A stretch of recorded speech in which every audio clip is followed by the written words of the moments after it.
मेरा नाम सैयद राशिद मसूद है और मैं सैयद सोलिसिटर्स का प्रिंसिपल सोलिसिटर हूँ। अगर आपको किसी भी किस्म का कानूनी मसला दरपेश है तो आप हमसे रब्ता कर सकते हैं। हमने आपकी सहूलत के लिए लॉलेस लॉ के नाम से लीगल टीवी प्रोग्राम पर शुरू किया है, जिसमें हमारी कोशिश होती है कि हम आपके सवालात का जवाब दे सकें। प्लीज़ हदायत टीवी को वॉच करें और लॉलेस लॉ के प्रोग्राम में शिरकत करें और हमें खिदमत का मौका दीजिए।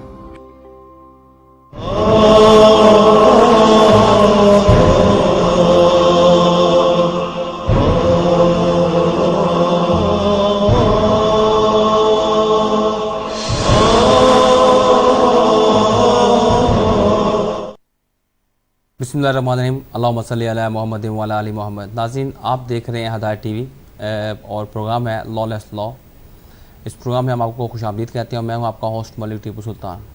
इस प्रोग्राम का फॉर्मेट नाज़रीन आपको मालूम है। इस प्रोग्राम में आप लोग कॉल करते हैं और अपने जो क्वेश्चन है वो पुट करते हैं सैयद सोलिसिटर की टीम में, और सैयद सोलिसिटर की टीम के मेंबर कोशिश करते हैं कि आपको आपके सवालात के जवाब में ऐसी इन्फॉर्मेशन दें जो आपके लिए हेल्पफुल हो। और आप कोई भी नेशनलिटी लॉ का, इमिग्रेशन लॉ के रिलेटेड, EU लॉ के related, power of attorney, probate, family law, किसी किस्म का अगर आपका कोई इशू है तो आप इस प्रोग्राम में कॉल कर सकते हैं और हमारी कोशिश होगी सैयद सोलिसिटर की टीम आपको जो है ना आपके सवाल के जवाब में एक ऐसी इन्फॉर्मेशन दे जो आपके लिए हेल्पफुल हो। ये प्रोग्राम जैसा आपको मालूम है, ये प्रोग्राम सैयद सोलिसिटर के ताउन से पेश किया जाता है और हमारी कोशिश होती है कि आपके लिए वो ऐसी वो इन्फॉर्मेशन लेके आएँ, अप टू डेट इन्फॉर्मेशन लेके आएँ जो कि आपको जो है ना इमिग्रेशन लॉ के और UK के जो बदलते हुए कानून है इससे आपको अप टू डेट रखें। हमारे साथ स्टूडियो में जनाब सीनियर सॉलिसिटर ज़ाहिद चौधरी साहब मौजूद हैं। ज़ाहिद चौधरी साहब, sir welcome to the programme. जी, बहुत शुक्रिया। नाज़रीन, अक्सर लोग जो हमें वैसे जो स्टूडियो में कॉल भी करते हैं, उसके अलावा भी क्योंकि हमारे पास बहुत सी इंक्वायरीज आती रहती हैं, तो आज जिस पॉइंट से हम बात शुरू करेंगे, हम ज़ाहिद चौधरी साहब से पूछेंगे कि बेसिकली एक जो है डिवोर्स के अक्सर लोग क्वेश्चन पूछते हैं कि डिवोर्स जो है वो फॉरेन लॉ की किस कानून की जो डिवोर्स है वो UK में एक्सेप्टेबल है, मतलब फॉरेन जो कंट्री में अगर डिवोर्स हो वो UK में एक्सेप्टेबल है कि नहीं है। इसके रिलेटेड मिक्सचर ऑफ क्वेश्चन आते हैं। कुछ लोग शादीशुदा होते हैं और वो जो है डिवोर्स से पहले शादी कर लेते हैं या बाद में करते हैं। ये मिथ्स हैं। मैं आज ज़ाहिद चौधरी साहब से पहले ये क्वेश्चन करूँगा। एक तो हमें ये बताएंगे कि कौन सी फॉरेन डिवोर्सेज जो हैं वो UK में एक्सेप्टेबल हैं, और उसके बाद जो है ना आपकी प्रोग्राम की साथ कॉल भी साथ लेते रहेंगे। तो साहब, ये अक्सर जो हमें साथ सवाल होता है डिवोर्स के रिलेटेड, इसका कहानी थोड़ी क्लियर कर दीजिए। जी, बहुत शुक्रिया। ये एक बहुत ही बड़ा इशू है टीपू, कि जिसके ऊपर पहले भी कई दफ़ा बात मैं कर चुका हूँ, लेकिन पता नहीं क्या वजह है कि ये मसाइल जो हैं वो बार बार वहीं के वहीं जो हैं वो खड़े हुए हैं और लोग शायद इस बात को समझ नहीं रहे कि ये क्या सिलसिला कार है। देखें, for the purpose of immigration, अगर आप स्पाउस वीज़े के लिए अप्लाई करना चाहते हैं तो इमिग्रेशन रूल्स जो है 281, उसकी ये रिक्वायरमेंट है कि you must have contracted a valid marriage. सही। अब वो वैलिड मैरिज जो है वो क्या है? एक तो यह है कि आपकी एज जो है वो होनी चाहिए, you are free to marry, कि आप जो हैं वो फ्री थे मैरी करने के लिए। अब आपका जो सवाल है वो इसी से जुड़ा हुआ है। ठीक है। अब सपोज करें कि अगर एक शख्स ने जो है वो यहाँ पे ब्रिटिश सिटीज़न है और उसने कहीं पाकिस्तान में, इंडिया में, बांग्लादेश में, कहीं पे भी उस कंट्री में उसने शादी की है उस मुल्क के कानून के मुताबिक, और वो शख्स वो फिर उसको स्पॉन्सर किया, वो यहाँ पे आ गया या आ गई। ठीक है। अब किसी वजह से वो मामला जो हैं वो नहीं चले और उन्होंने क्या किया कि वो अलहदा हो गए, या वो वर्बली, जिसको हम कहते हैं कि शरिया लॉ के मुताबिक जो है, यहाँ पे आपको पता है बहुत सारे मौलवी हजरात ने ये काम भी शुरू किया हुआ है बिज़नेस के तौर पर, कि वो जो हैं वो खुला जो है वो इशू कर देते हैं, जी आपका खुला हो गया। तो वो उस पेपर को जो मौलवी साहब ने इशू किया होता है उसको बेस बना के वो ये समझते हैं कि now we are free to marry. ठीक है। और उसके बाद वो जाते हैं अपने मुल्क में और वहाँ पे वो शादी कर लेते हैं, ये समझते हुए कि अब वहाँ पे तो खुला हो गया हुआ है, मौलवी साहब ने सर्टिफिकेट इशू कर दिया हुआ है, तो now I am free to marry. तो वो पाकिस्तान में जाके या और किसी कंट्री में जाके वो वहाँ पे शादी कर लेते हैं। सही। अब ये है कि जब आप एप्लीकेशन करते हैं तो उसमें ये सवाल पूछा जाता है कि आप दोनों यानी एप्लीकेंट और उसका स्पॉन्सर जो है उसमें से कोई पहले से शादीशुदा तो नहीं है। अब वो फिर पूछते हैं कि जी अच्छा, अगर हम उसमें तो आपको बताएंगे कि हाँ जी हम पहले शादीशुदा थे, फिर वो पूछते थे अच्छा वो डिवोर्स हो गई है, तो वो फिर आपसे पूछेंगे कि कब डिवोर्स हुई।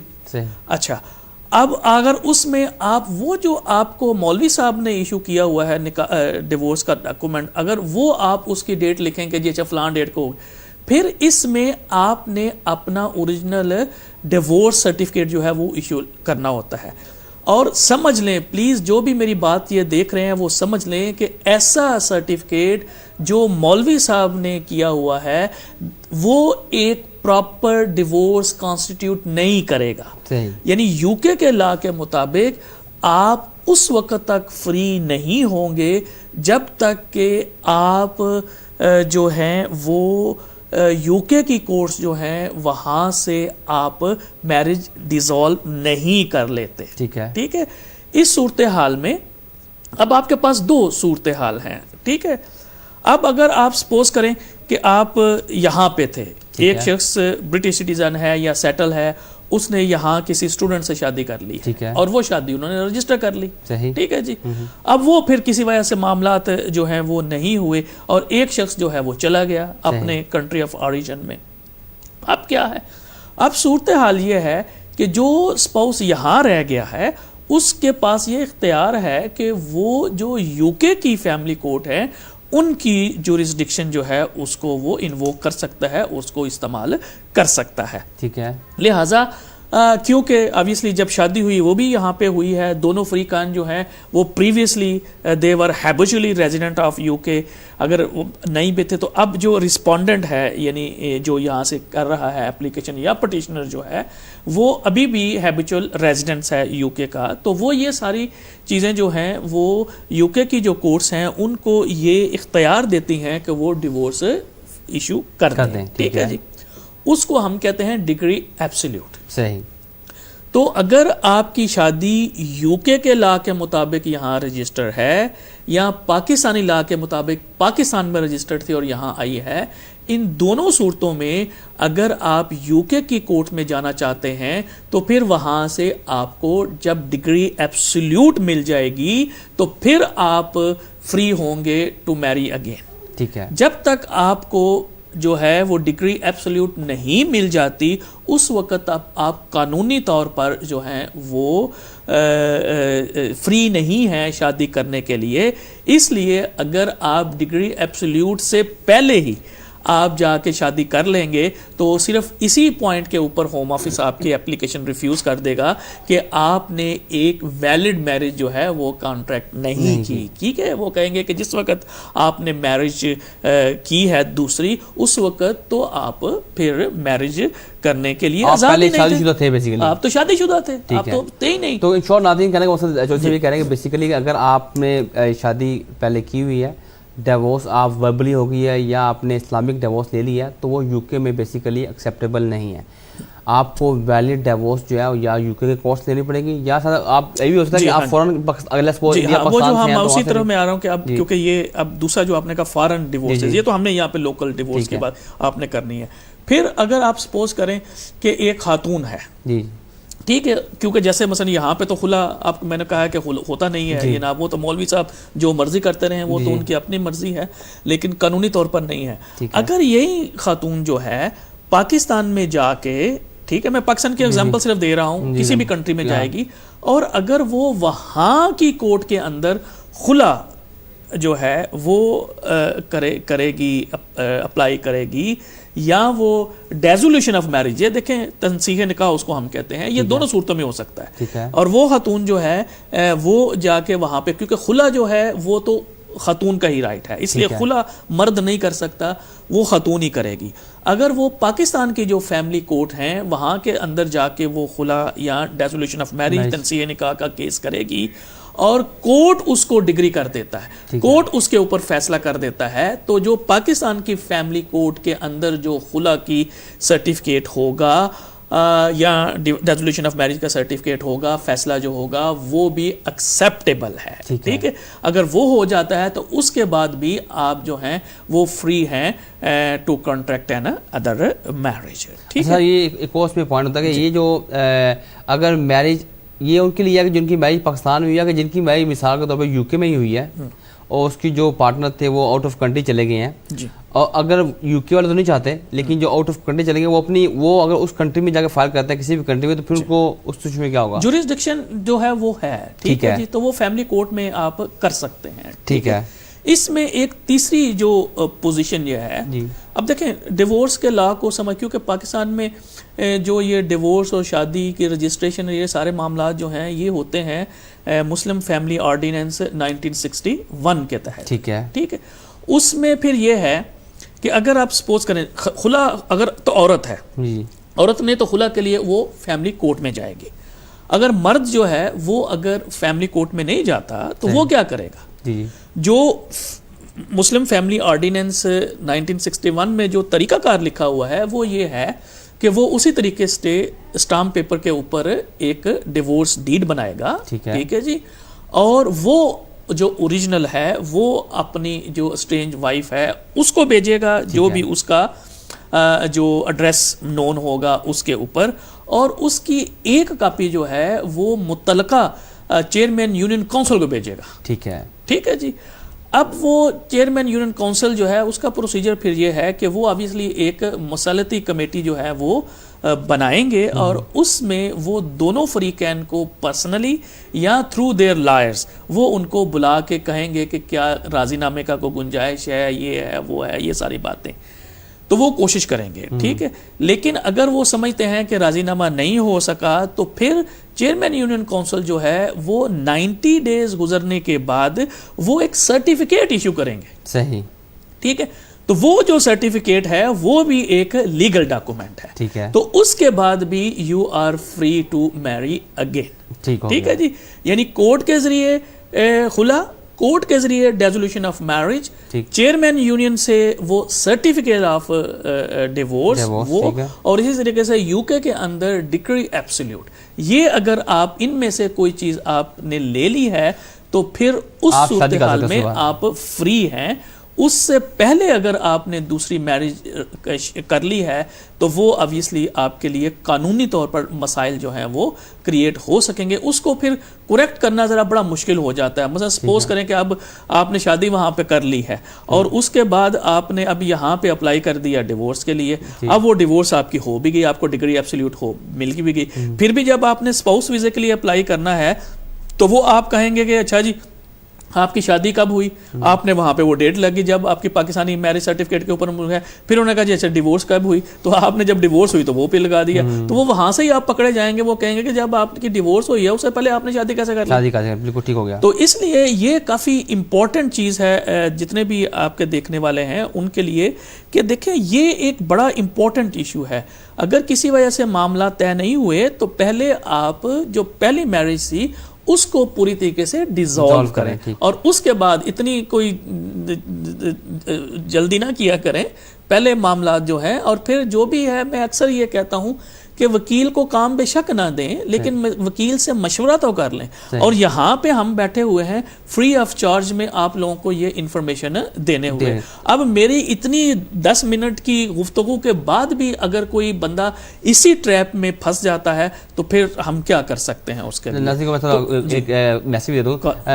नाज़रीन आप हमें कॉल कर सकते हैं, स्क्रीन पे नंबर आ रहा होगा। आपका कोई भी सवाल हो तो आप हमें कॉल करके हमें स्टूडियो में लाइव ज्वाइन कर सकते हैं। हम कोशिश करेंगे आपको ऐसी इन्फॉर्मेशन दें जो आपके लिए हेल्पफुल हो। ये कॉल का जैसे जोश सर ने बताया कि ये एक शॉर्ट सेशन होता है। ये आपकी जो पर्सनल सर्कमस्टांसेस है उस पर आपको उस तरह तो ब्रीफिंग नहीं मिल देख सकती, लेकिन यह कि आपको एक इन्फॉर्मेशन मिल जाती है जो आपको थोड़ा सा गाइड कर देती है कि आपने किस ट्रैक पे जाना है। और आपने कोई भी जो लीगल स्टेप लेना है उससे पहले हम आपसे रिक्वेस्ट करेंगे कि आपको चाहिए कि आप 1-to-1 जो है ना किसी लीगल कॉम्पिटेंट पर्सन के पास जाके अपने अपॉइंटमेंट बुक करवाएं और उसके बाद जो है ना कोई भी जो आपने स्टेप लेना वो ज़रूर लें और स्टूडियो में कॉल ज़रूर करें। हमारी कोशिश होगी कि हम ज़्यादा से ज़्यादा कॉल लें और आपको इसके जवाब दें। अच्छा सर ये तो आपने बड़ी डिटेल में बता दी, डिवोर्स की बात बता दी। हाँ, तो ये जैसे मैंने कहा अब जो लोगों ने कर ली हैं जी, अब देखें जैसे मैंने कहा है कि अब कुछ जो ऐसी चीज़ें होती हैं जो कि उनके जो लॉसेस हैं वो क्या उसको कहते हैं कि इररिपेयरेबल लॉस होता है, कि इसको रिपेयर करना थोड़ा मुश्किल हो जाता है। तो उसमें फिर ये तो हो सकता है कि ऑब्वियसली मजीद मतलब ये बंदा आता है बैठता है, डे 1 to 1 क्वेश्चन काफी पूछने पड़ते हैं और उसमें फिर एक ही सिलसिला ये हो जाता है, क्योंकि ऐसी बात अगर हो जाती है तो क्योंकि ऑब्वियसली वो अब जो पहले आपने शादी कर ली हुई है, आपको दूसरी शादी तो नहीं आप कर सकते, बिल्कुल वो तो उसका एक और ही प्रोसीजर है अंडर इस्लामी शरिया ला कि आप दूसरी शादी कैसे कर सकते हैं। तो फिर उस सूरत में ये आप कर सकते हैं कि आप होम ऑफिस को तमाम जो सूरत हाल है वो बताएं और स्पाउस वीज़ा अप्लाई करने की बजाय आप फ्योंसी वीज़ा अप्लाई करें। फ्योंसी वीज़े के लिए जब आप आएंगे तो फिर यहाँ पे आके आप मैरिज जो है अंडर इंग्लिश लॉ जो है वो रजिस्टर करा सकते हैं। तो बेसिकली फ्योंसी वीज़े के लिए भी आपको नाज़रीन तकरीबन वही तमाम के तमाम रिक्वायरमेंट पूरी करनी होगी जो मैरिज के लिए करते हैं। 18,600 पूरी करनी पड़ती है, अकोमोडेशन पूरी करनी पड़ती है, आपका फ्री टू मैरी भी तमाम मौलाद आपको पूरे करने पड़ेंगे।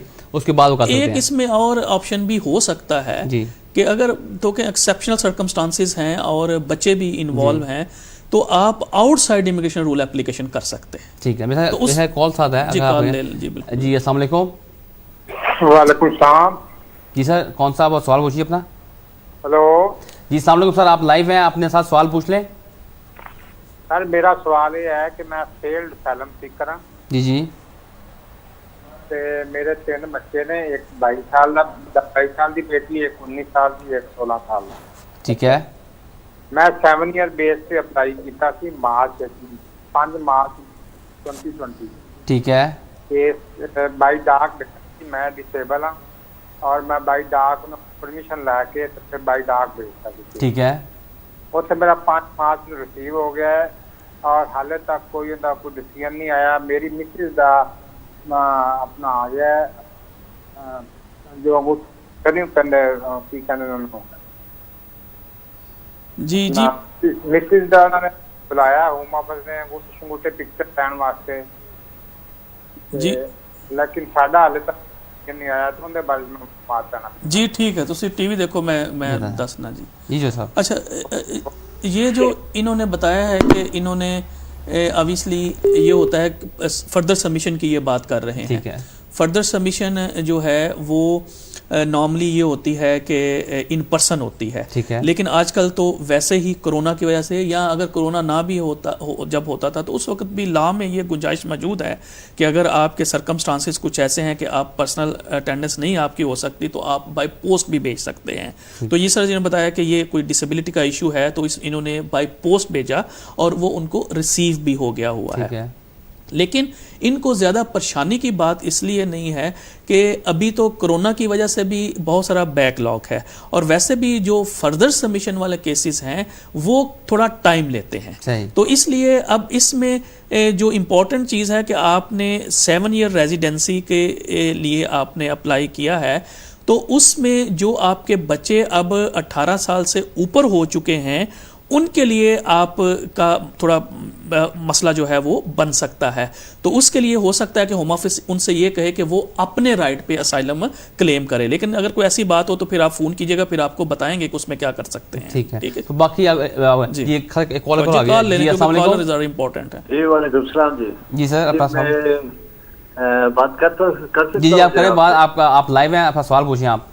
अच्छा जी, मेरी रिक्वेस्ट ये है कि मैंने पहले भी कॉल की थी, तो मेरी बेटी जो है वो पाकिस्तान में है जी। उसने 4 महीने पहले वो शादी की थी वहाँ से जी।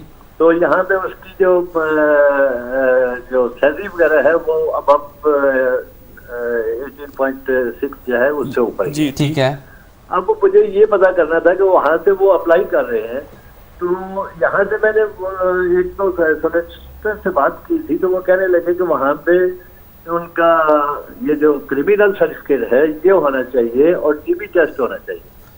लेकिन जब वो वहाँ पे गए हैं एक सोलिसिटर के पास तो वो कहते हैं कि इनकी तो जरूरत ही नहीं है।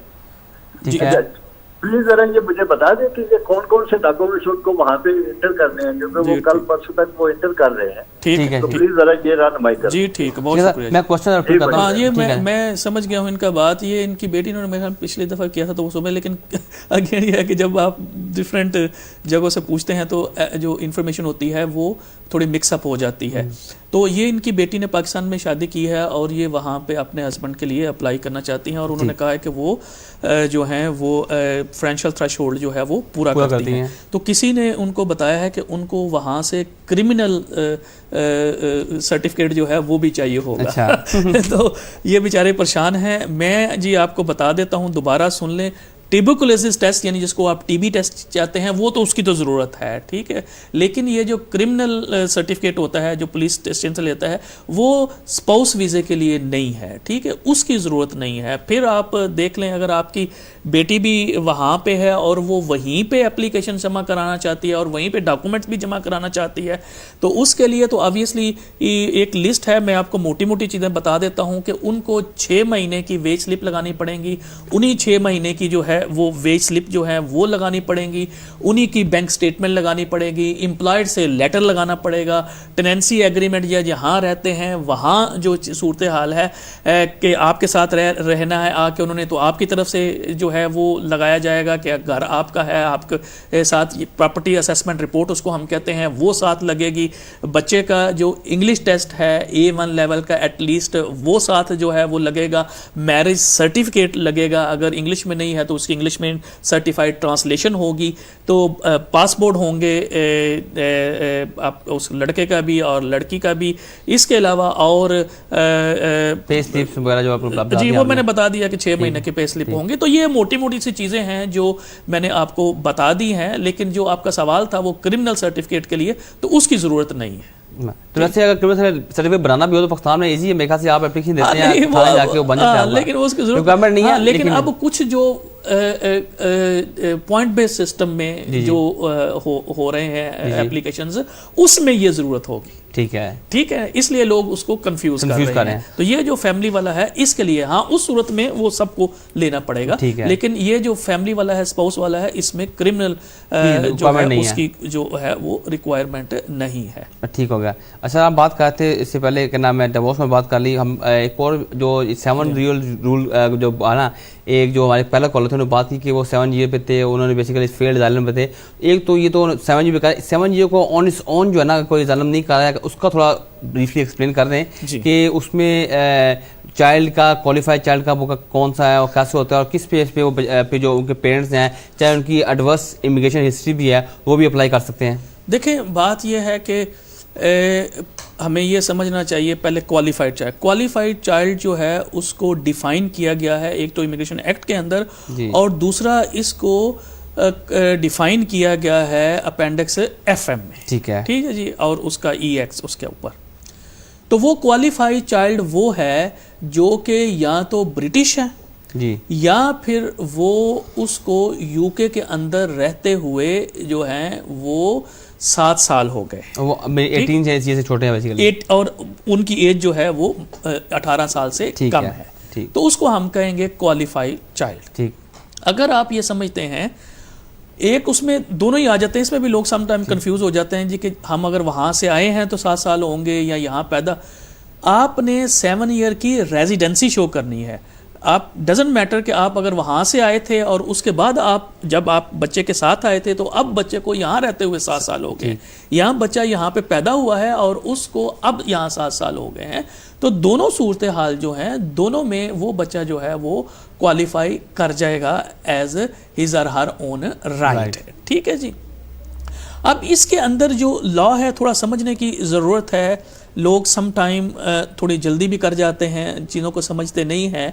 अगर आपने 7 ईयर रेजिडेंसी के बेस के ऊपर अगर आपने एप्लीकेशन करनी है तो फिर उसका लिए लॉ ये है कि he has completed 7 year at the date of application, ठीक है। अब सम टाइम कहते जी अच्छा जी अब 28 दिन पहले डाल दें हम, ये यहाँ पे वो 28 दिन पहले वाला प्रिंसिपल नहीं अप्लाई होगा। At the date of application उसमें आपने जब आपका 7 साल बच्चे की रेजिडेंसी पूरी हो जाए तो उसके बाद आप एप्लीकेशन करें। अगर पहले करेंगे तो वो एप्लीकेशन तो होगी लेकिन उसमें कॉम्प्लिकेशंस होगी और वो फिर अंदर 276 ADE की बजाय वो ह्यूमन राइट के ऊपर जो सेक्शन 55 है उसके अंडर उसको डिस्कस करना शुरू कर देंगे। ठीक है, तो वो फिर जो आपको लिवरेज था इमिग्रेशन रूल पैराग्राफ 276 ADE और इमिग्रेशन अपेंडिक्स FM EX का, वो फिर आपको नहीं मिलेगा। ठीक है, तो इसलिए जरूरी है कि आप, एक तो यह है कि बच्चा जो है जब 7 ईयर की उसकी रेजिडेंसी हो जाए तो फिर अप्लाई।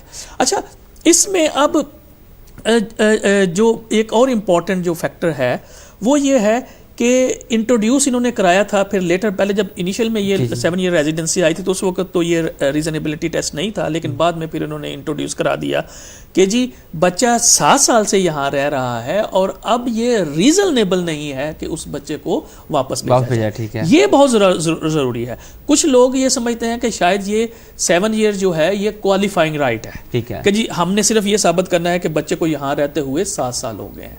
नहीं, 2 चीजें आपने साबित करनी है। एक तो आपने ये साबित करनी है कि यहां रहते हुए आपको बच्चे को 7 साल हो गए हैं, और फिर दूसरी बात जो जरूर साबित करनी है कि अब ये रीजनेबल नहीं है या अनरीजनेबल है कि हम इस बच्चे को कहें कि जनाब आप वापस चले जाओ और वहां पे जाके अपना लाइफ जो है वो करो।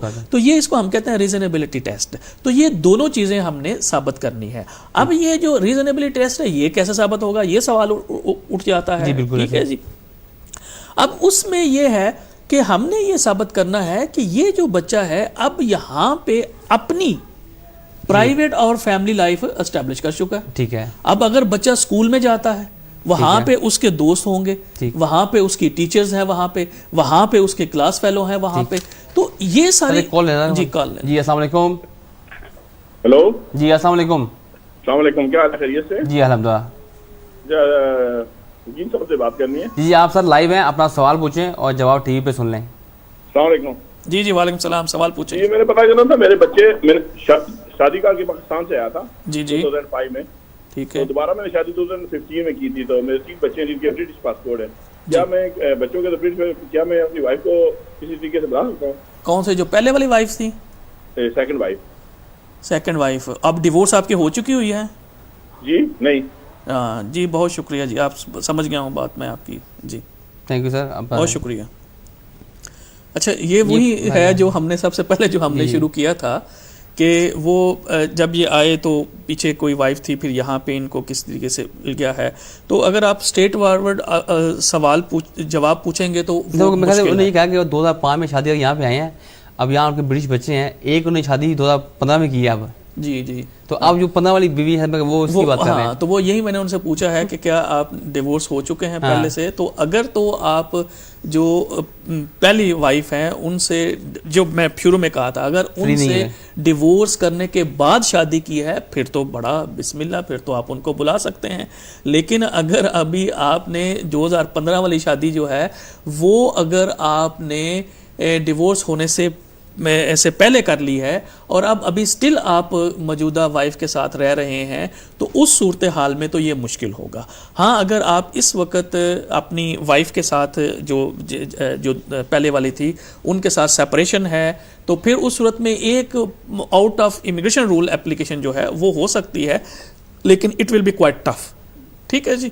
और सर, अगर जैसे उन्होंने कहा 2015 में शादी की है, तो अगर इनमें भी अगर उनके पाकिस्तान में दूसरी बीवी बच्चे होंगे जी, तो वो बच्चे फिर उनका उसके देखें वो बेस पे कर सकते हैं।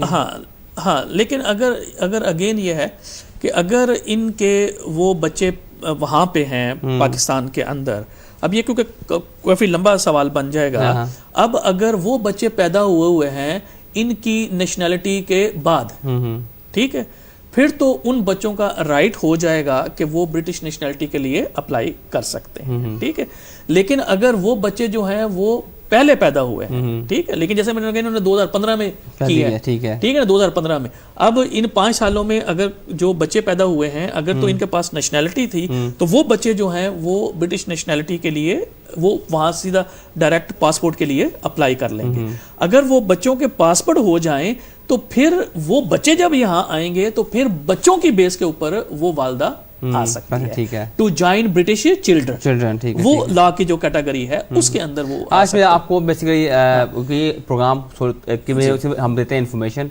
अगर आप 1-to-1 कंसल्टेंसी चाहते हैं तो आप चाहिए किसी कंपनी पर्सन के पास जाके 1-to-1 अपने क्वेश्चन को आंसर रखें और डिटेल अपने सिनेरियो को समझें, उसके बाद कोई भी आप लीगल स्टेप उठाएं। ये बड़ा कॉम्प्लेक्स इशू है, इसलिए हमने वो जो पहला ये उसी से जुड़ा हुआ है, तो वो ऑब्वियसली ये थोड़ा कॉल ले लें। जी अस्सलाम वालेकुम। अस्सलाम वालेकुम। जी वालेकुम अस्सलाम। जी मैंने एक क्वेश्चन पूछना था जी पूछें, आप सारा लाइव है, आप पूछें।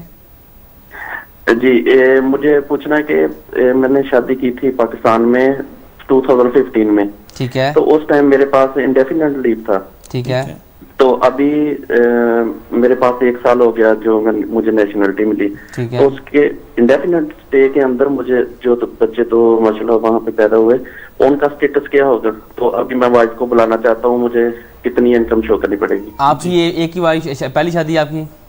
जी ठीक है, आप देखें सारे सवाल जो है वो शादी से रिलेटेड आ रहे हैं, तो इसलिए ये सारी चीज़ सका रहे हैं। अब देखें, क्योंकि वो जो हम कहते हैं ना कि आपके पास इनडेफिनेट हो तो बच्चा जो है वो ब्रिटिश हो जाता है, वो उन बच्चों के लिए है जो यूके के अंदर बाहर होते हैं, ठीक है।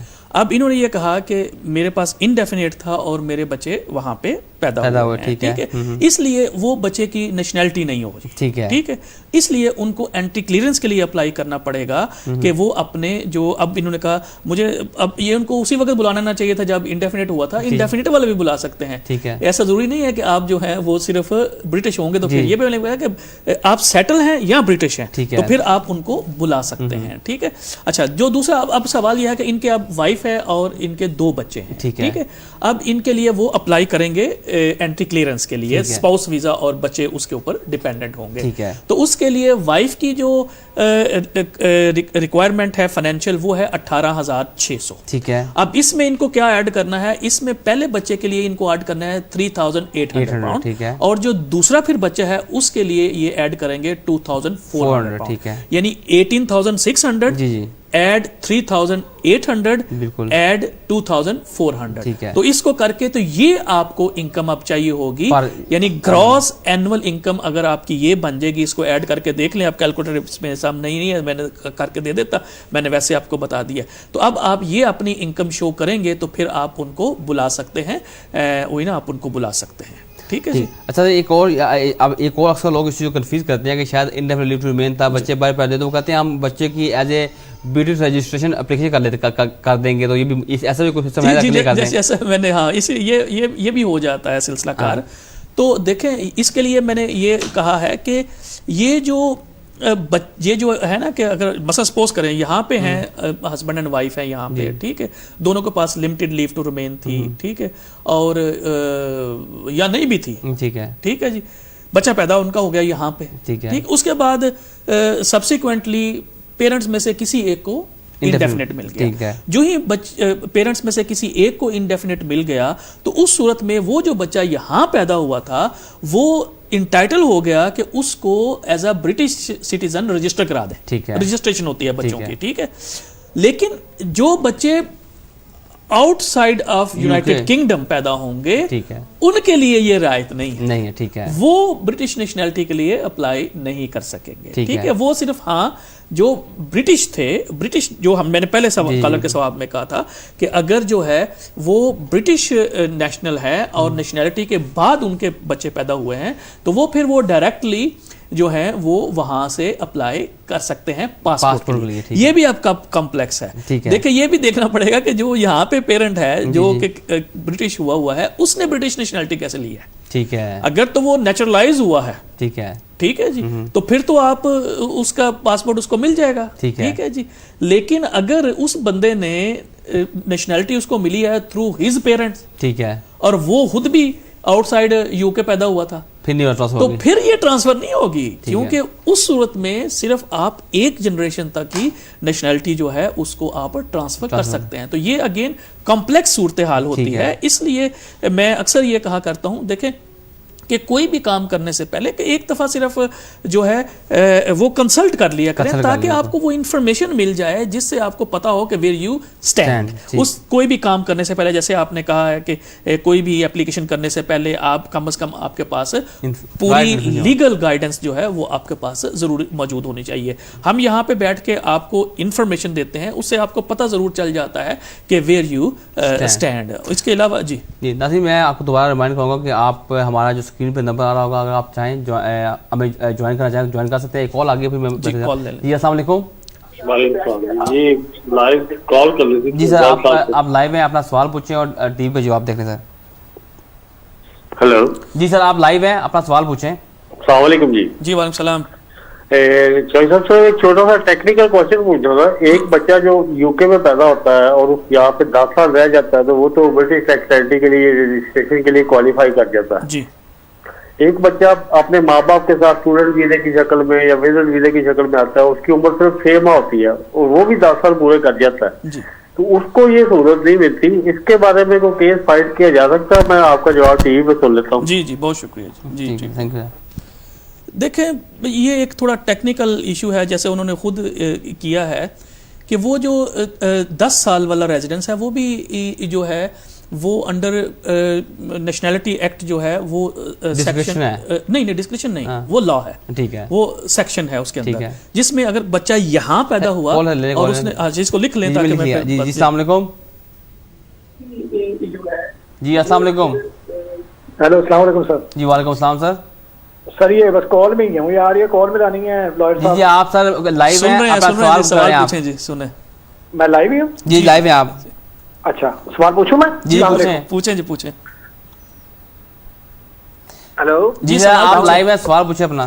जी सर, सर मैंने ये पता करना था कि मैं मेरे पास रिफ्यूजी स्टेटस है 5 साल का जी, और मैं यूके में 11 साल से हूँ, ठीक है, और अभी ये मेरी जो लीव है 5 साल की ये कंप्लीट होगी 2022 में, आफ्टर 2 ईयर्स, ठीक है।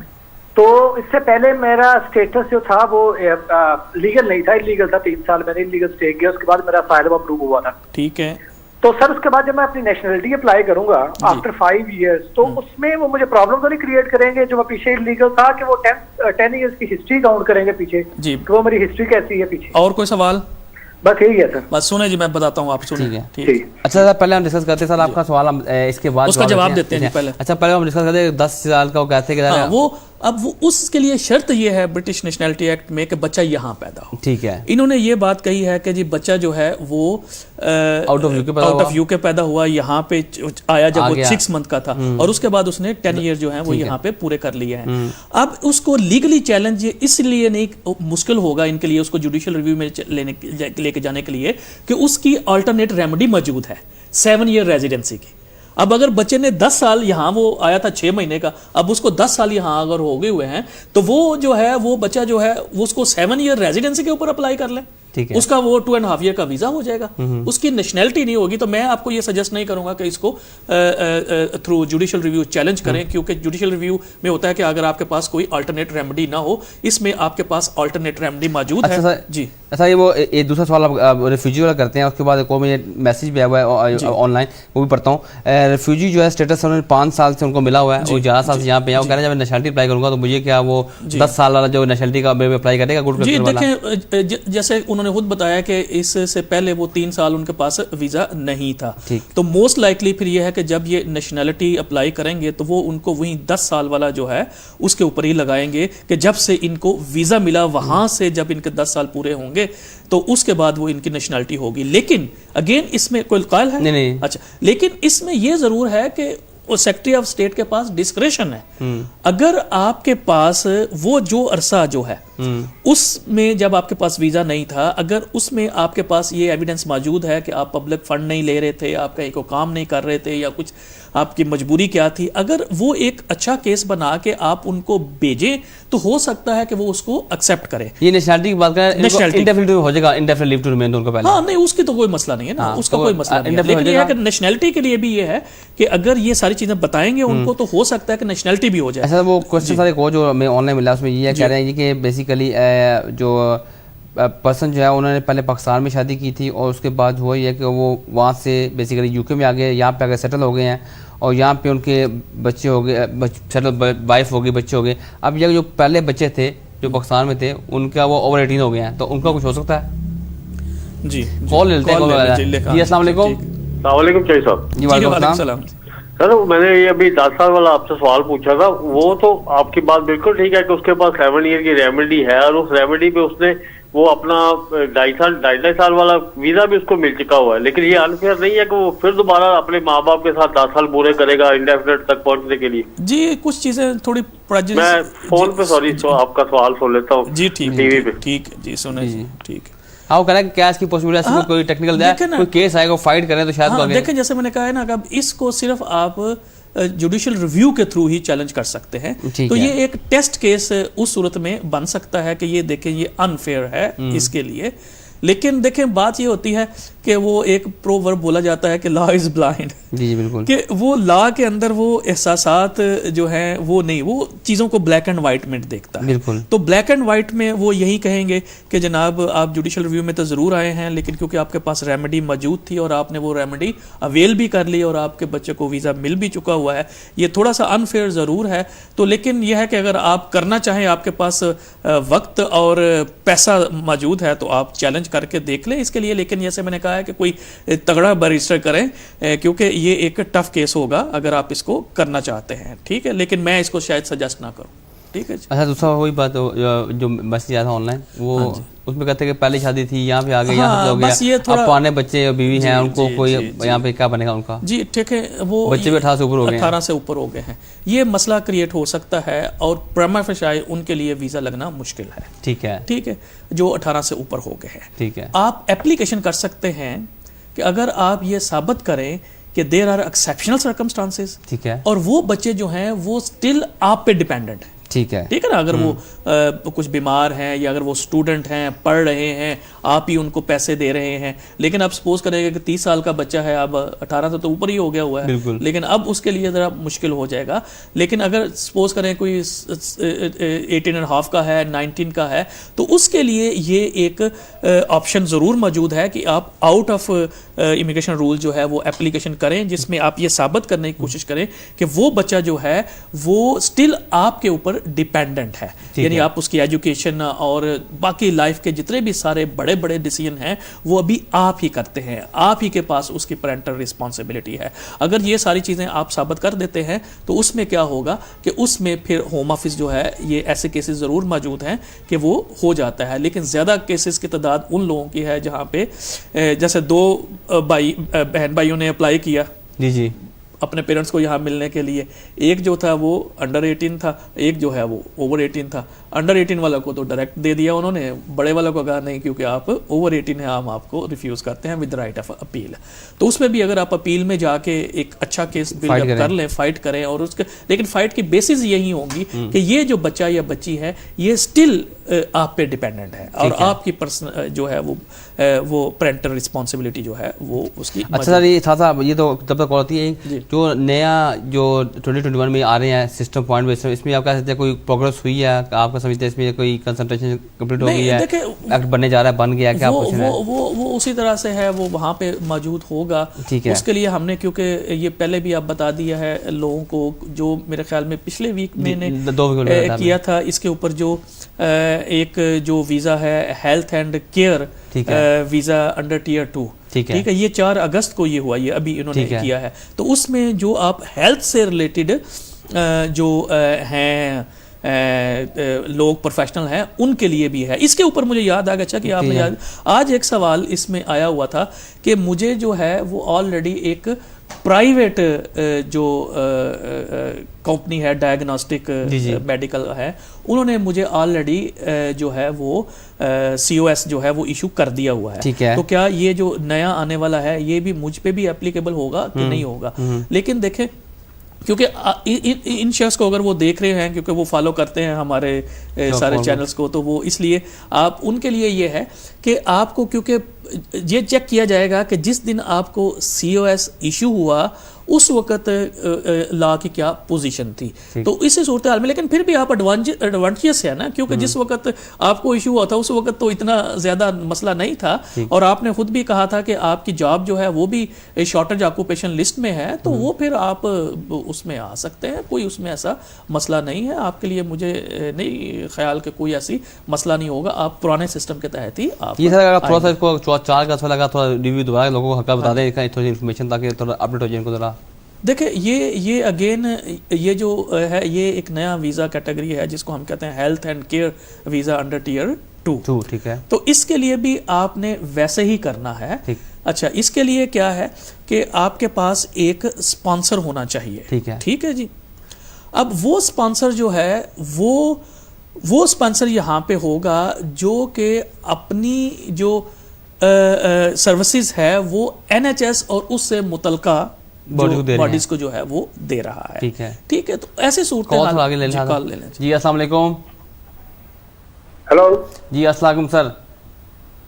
हेलो जी अस्सलाम वालेकुम, आप लाइव में सर, अपना सवाल पूछ लें।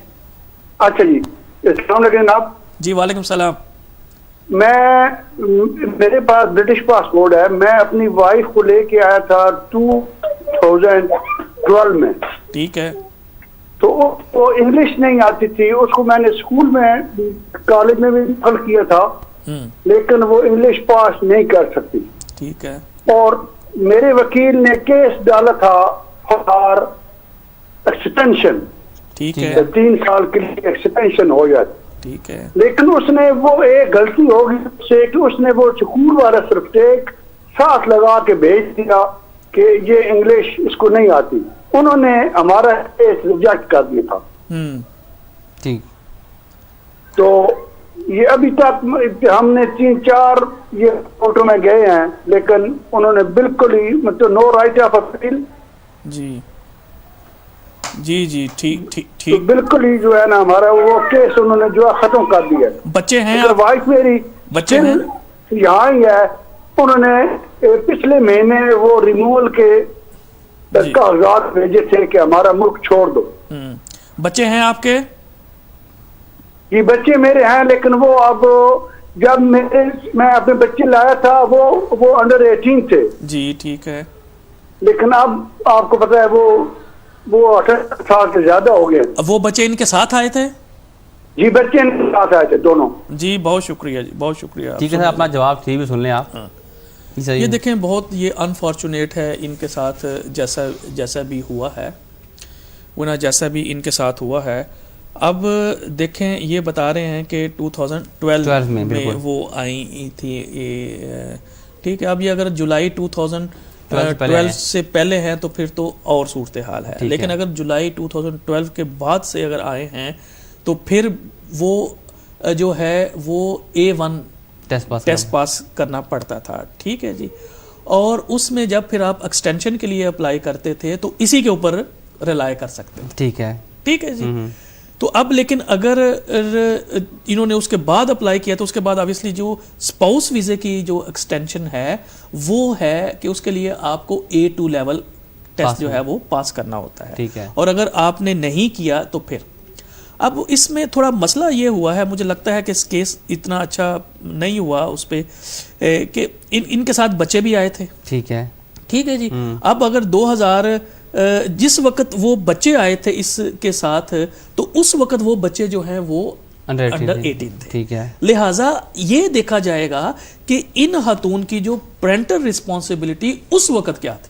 ठीक है, जब बच्चों को उसके साथ वीजा मिला है। ठीक है, ठीक है। तो मैं ये समझता हूं कि ये एक कॉम्प्लेक्स केस है।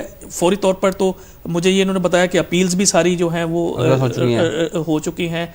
तो मुझे नहीं लगता कि होम ऑफिस इनको, मैं आपको ये बता दूं, अगर आप इसको प्रॉपर तरीके से अगर आप इसको फाइट करें या कोई नई एप्लीकेशन डालें तो इसको खो सकता है। मैं आपको सिर्फ सजेस्ट यही कर सकता हूं कि आप जो हैं अच्छे वकील से मशवरा करें, सारे डॉक्यूमेंट्स उनको दिखाएं, ताकि देखना पड़ेगा होम ऑफिस ने क्यों रिफ्यूज़ किया है, क्या सिर्फ इंग्लिश टेस्ट को बहाना बनाया है या और भी। क्योंकि नॉर्मली तो फिर जब देखें ना 2015 में 2012 में ये आई हैं तो 2014 में या 15 में इनकी एक्सटेंशन हुई होगी। बिल्कुल सही है। तो उस वक्त बंदे जो हैं वो बच्चे जो हैं वो अंडर 18 होंगे।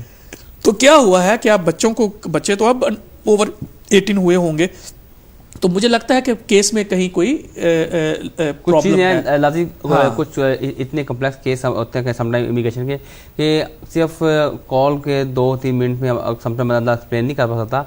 होता यह है कि अगर आपके पास कोर्ट के डिसीजंस हैं, सब कुछ है, तो आप वो किसी कंप्लेंट पर्सन के पास जाके बैठ के 1-to-1 जो है ना वो डिसीजन पढ़ने पड़ते हैं। पढ़ने के बाद जो है ना उसमें जो फैक्ट्स आपके जो केस के थे वो और जो जज की राय थी, जज का जो फैसला आया है, होम ऑफिस की जो ओपिनियन है, उन सबको स्टडी करना पड़ता है और उसके बाद देखना पड़ता है कि क्या आप इस स्टेज के ऊपर आपके जो क्या कहीं पे एरर ऑफ लॉ हुआ है या कुछ फैक्ट्स मिसिंग हो गए हैं, क्या पॉसिबिलिटी है। उसके बाद फिर आपको सजेस्ट किया जा सकता है कि आपके लिए नई एप्लीकेशन बेहतर है या आप इसको कोई दूसरी रेमेडी आपके लिए अवेलेबल है। तो आपके लिए जैसे जोसेफ ने कहा कि बेस्ट ऑप्शन ये है कि आप कंप्लेंट पर्सन के पास जाएं, उनके 1-to-1 मीटिंग करें और अपना डिटेल प्रोग्राम सारा जो है ना उसको डिस्कस करें आपका जो आपका हुआ। अभी भी मैं देखें टाइम का थोड़ा आ गया, 1-2 मिनट आ गया अपने एक्सपीरियंस की वजह से मैं ये कहता हूँ अगर ये अपने केस को दोबारा से बेहतर तरीके से करें तो मैं ऑप्टिमिस्टिक हूँ कि कोई ना कोई लीव इनको मिल जाएगी। अब ये तो नहीं हो सकता कि बच्चे भी इन्हीं खातून के बच्चे हैं ना कि उनकी मौजूदगी में माँ से कहें कि आप चली जाएं। जी सारी मैं पूरी 1-to-1 कंसल्टेशन किसी लीगल कंप्लेंट बस पर जाएं, उनसे बैठें, पूरी फैमिली सर्कमस्टांसेस होगा, बहुत से और सवालात पूछने पड़ते हैं फैमिली के मुतालिक और आपसे सर्कमस्टांसेस के मुतालिक, हेल्थ के मुतालिक बहुत सी चीज़ें होती हैं जिनको कंसिडर किया जा सकता है। तो बेस्ट ये है कि आप किसी कंप्लेंट पर्सन पर जाएं, 1-to-1 उनसे बैठ के अपनी एडवाइस लें और मैं उम्मीद करता हूँ आपके लिए एक बेहतर हाल निकल आए। मैं आपके लिए दुआ गो हूँ। तो नाज़रीन क्योंकि टाइम हमारे पास बहुत थोड़ा होता है, जो सब अगर फाइनल वर्ड हम जो डिस्कस करते हैं वो तो बताया गया है, हम फिर इंशाल्लाह अगले वीक में अगर फिर भी किसी का हो तो वो हमें टेक्स्ट मैसेज के लिए ईमेल के जरिए या फ़ोन के जरिए, फ़ोन हमारा आ रहा है सैयद सोलिसिटर जो है उनको वो पूछ सकते हैं, तो हम उनको बता देंगे कि ये जो नया वीज़ा आया है। एक क्विज का सर आगे ले ले, फाइनल बंद हो गया जी। अस्सलाम वालेकुम सर, फाइनल अस्सलाम वालेकुम सर। क्वेश्चन कर सकता हूँ जी? जल्दी कर लें, टाइम थोड़ा रह गया है। अच्छा सर मैंने अभी थोड़ी देर पहले भाई सर से क्वेश्चन किया था रिफ्यूजी लीव का जी कि मेरी लीव कंप्लीट हो रही है 2022 मेरा नेशनलिटी के लिए जी। तो मैं से पूछना चाह रहा हूँ कि अगर मैं 5 साल के बाद इंडेफिनिट ले लेता हूँ तो और नेशनलिटी 5 साल के बाद मुझे मिलती है तो इस दौरान मैं क्या पाकिस्तान ट्रैवल कर सकता हूँ अपने होम कंट्री, या मैं ट्रैवल ही नहीं कर सकता until I get the nationality? जी अच्छा, ये रिफ्यूजी सेंटर का पाकिस्तान के खिलाफ लिया हुआ इन्होंने। जी जी देखें, क्योंकि इनडेफिनेट लीव जो है वो लीव होती है जी, ठीक है, तो उसमें होम ऑफिस उसको किसी वक्त भी कर्टेल कर सकता है। इवन लोगों को ये भी अगेन मिथ बनी हुई है। उन्होंने कहा कि अगर आप ब्रिटिश पासपोर्ट आप ले लेंगे तो फिर तो आप ट्रैवल कर सकते हैं। अगर फिर भी होम ऑफिस को ये हो कि नहीं अब तो आपको कोई खतरा नहीं है तो वो फिर भी वो उसको भी रिवोक कर सकते हैं, ऐसी बात नहीं है। लेकिन मैं सिर्फ आपको ये सजेस्ट करूंगा कि ये थोड़ा अनफॉर्चुनेट ज़रूर है, लेकिन आपको जब इनडेफिनिट आपको मिल जाएगा तो आप कोशिश करें कि ट्रैवल ना करें। चलिए नाज़रीन, आज के प्रोग्राम में हमने कोशिश की आपको तमाम जो इन्फॉर्मेशन आपको कॉल की देने की। टाइम को बहुत लिमिट सा होता है।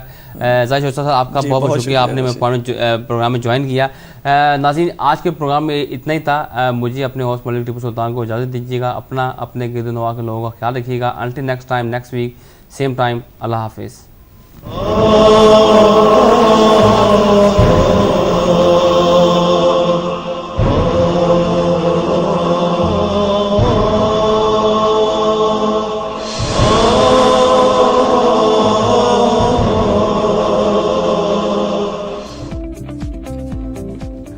सैयद राशिद मसूद है और मैं सैयद सोलिसिटर्स का प्रिंसिपल सोलिसिटर हूँ। अगर आपको किसी भी किस्म का कानूनी मसला दरपेश है तो आप हमसे रब्ता कर सकते हैं। हमने आपकी सहूलत के लिए लॉलेस लॉ के नाम से लीगल टीवी प्रोग्राम पर शुरू किया है, जिसमें हमारी कोशिश होती है कि हम आपके सवालात का जवाब दे सकें। प्लीज़ हदायत टीवी को वॉच करें और लॉलेस लॉ के प्रोग्राम में शिरकत करें और हमें खिदमत का मौका दीजिए।